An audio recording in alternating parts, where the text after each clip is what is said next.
Trump को लेकर PM Modi का धमाकेदार बयान, सदन में किया ऐसा खुलासा कि उड़ गए कांग्रेसियों के होश। देश के विकास से लेकर विपक्षियों के पतन तक मोदी ने एक एक कर बताई पूरी कहानी।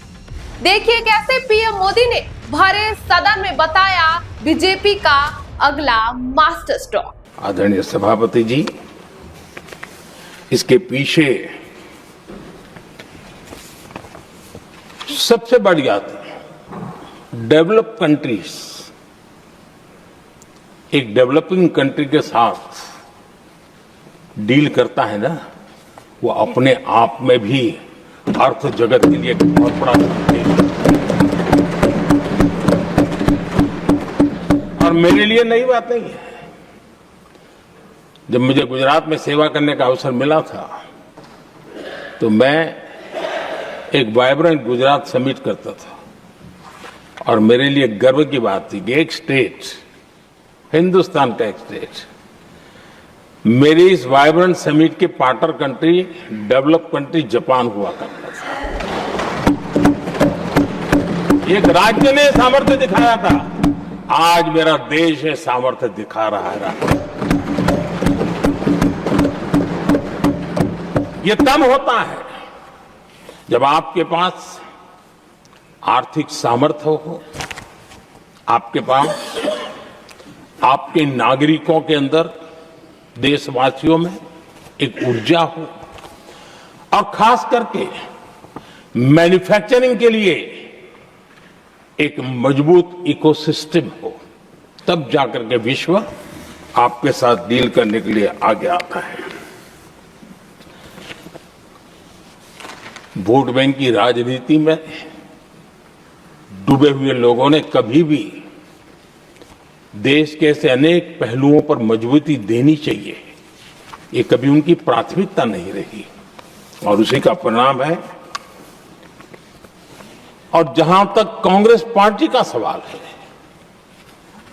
मैं साफ साफ कहना चाहता हूं और मेरे शब्दों पे भरोसा नहीं तो मैं देश को, लोगों को कहूं कुछ मत करो, सिर्फ लाल किले से कांग्रेस के प्रधानमंत्रियों के जो भाषण है, सिर्फ उन भाषणों का एनालिसिस कर लो, आपको साफ साफ लगेगा कि न उनके पास कोई सोच थी, न उनके पास कोई विजन था और न ही कोई इच्छा शक्ति थी। और इसका परिणाम है कि देश को इतना भुगतना पड़ा। आदरणीय सभापति जी, मैं कोटि कोटि देशवासियों का आभारी हूं। उन्होंने सेवा करने का अवसर दिया। हमारी काफी शक्ति उनकी गलतियों को ठीक करने में जा रही है। दुनिया के मन में जो उनके समय की छवि है, उस छवि को धोने में मेरी ताकत लगती है। ऐसा बर्बाद करके रखा हुआ था और इस काम के लिए हमने फ्यूचर रेडी पॉलिसीज पर बल दिया है। और आज आपने देखा होगा, देश नीति के आधार पर चल रहा है, पॉलिसीज के आधार पर चल रहा है। एडोकिज्म को हमने त्याग कर दिया है और उसके कारण विश्व का विश्वास बनता है। हमने रिफॉर्म, परफॉर्म, ट्रांसफॉर्म के मंत्र को लेकर के आगे बढ़े और आज स्थिति ऐसी है कि देश रिफॉर्म एक्सप्रेस पर सवार हो चुका है।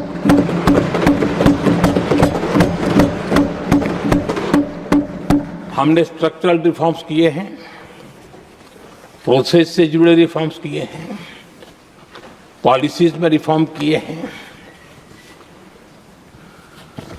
हमारा मैन्युफैक्चरिंग सेक्टर, हमारे उद्यमी ये सशक्त हो, भारत की हर चीज का वैल्यू एडिशन हो, उस दिशा में हमने प्रयास किया है।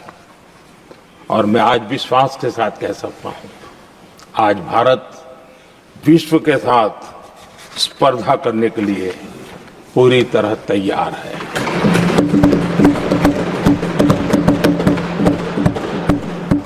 जब मैं विश्व के सीईओ फोरम की समिट देखता हूं, आज दुनिया हमारे उद्यमियों को समानता के रूप में देखती है। और जब पिछले दिनों सभी दलों के डेलीगेशन विश्व में गए थे, ये भाव उन्होंने भी अनुभव किया और आकर के मुझे सभी दल के माननीय सांसदों ने अपने अनुभव बता रहे थे, बड़ा गर्व से कह रहे थे कि हाँ, बराबरी से बात हो रही है। ये हमारे लिए अपने आप में बात है। आदरणीय सभापति जी, एमएसएमई का बहुत बड़ा नेटवर्क जितना सामर्थ्यवान होता है, वो लंबे अरसे तक इकोनॉमी को एक ताकत देता है। हमने उस दिशा में बल दिया और हमने कई रिफॉर्म्स किए हैं। आज हमारे एमएसएमई नेटवर्क पर दुनिया का भरोसा बढ़ रहा है। बड़े बड़े हो सकता है हम हवाई जहाज नहीं बनाते होंगे, लेकिन कई हवाई जहाज है जिसमें कई पुर्जे मेरे देश के छोटे छोटे एमएसएमई बना रहे हैं।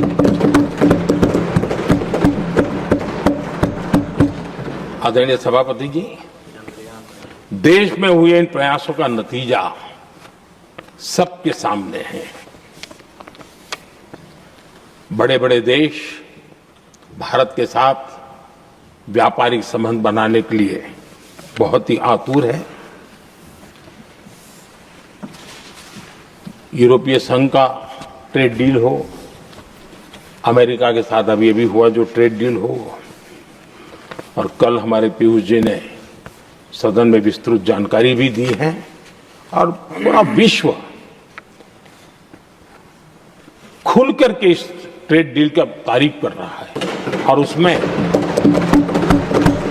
जब यूरोपियन यूनियन के साथ ट्रेड डील हुआ तो विश्व को एक भरोसा हुआ कि अब वैश्विक स्तर पर स्थिरता की संभावना बढ़ेगी। अमेरिका के साथ ट्रेड डील होने के बाद विश्व को और भरोसा हो गया कि जो स्थिरता की एहसास हो रहा था, अब गति का भी एहसास होने लगा है और विश्व के लिए शुभ संकेत है। आदरणीय सभापति जी, इसका सबसे बड़ा लाभ हमारे देश के नौजवानों को होगा। और जब मैं नौजवान कहता हूं तो उसमें मध्यम वर्ग का भी नौजवान होता है, शहर का नौजवान भी होता है, गांव का नौजवान भी होता है, बेटा भी होती है, बेटी भी होती है। और इसलिए उसे टुकड़ों में न देखा जाए।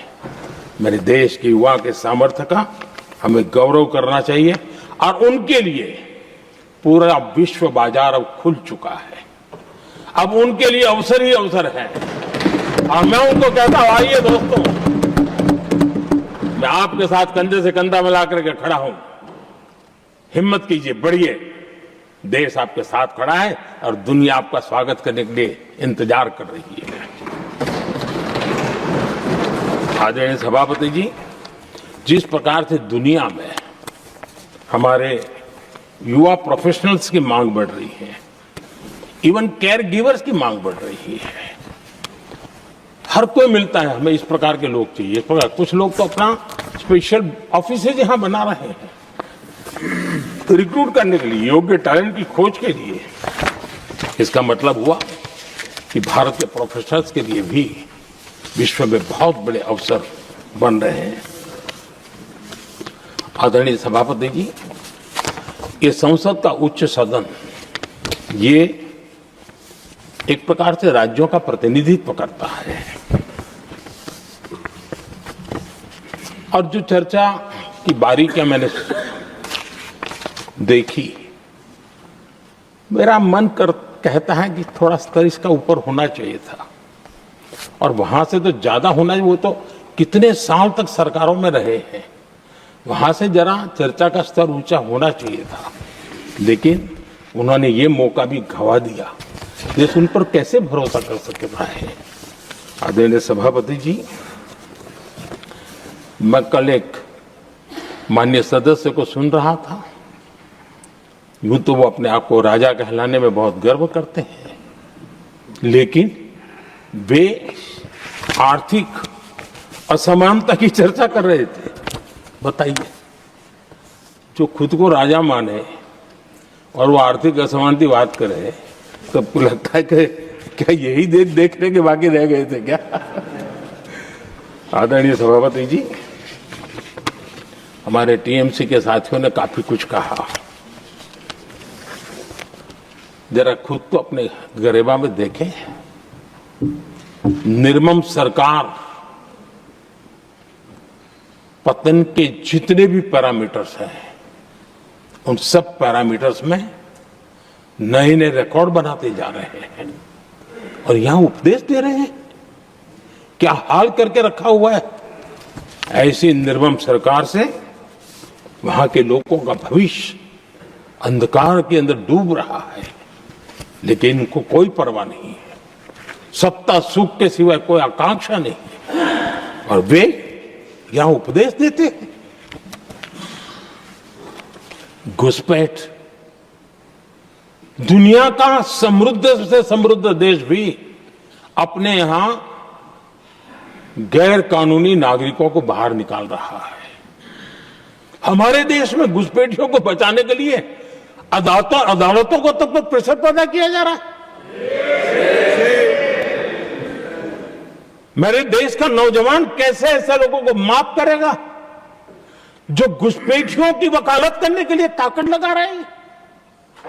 और घुसपैठिए मेरे देश के नौजवानों के हक छीन रहे हैं, उनकी रोजी रोटी छीन रहे हैं, आदिवासियों की जमीन छीन रहे हैं। बेटे बेटियों के जिंदगी पर खतरे पैदा हो रहे हैं, लेकिन उनके लिए महिलाओं पर अत्याचार होते रहे। सत्ता नीति के सिवा कुछ करना नहीं, और वो यहां पर हमें उपदेश दे रहे हैं। और ऐसे चिंताजनक सभी विषयों पर आंखें मूंद करके बैठे हुए वो लोग हैं।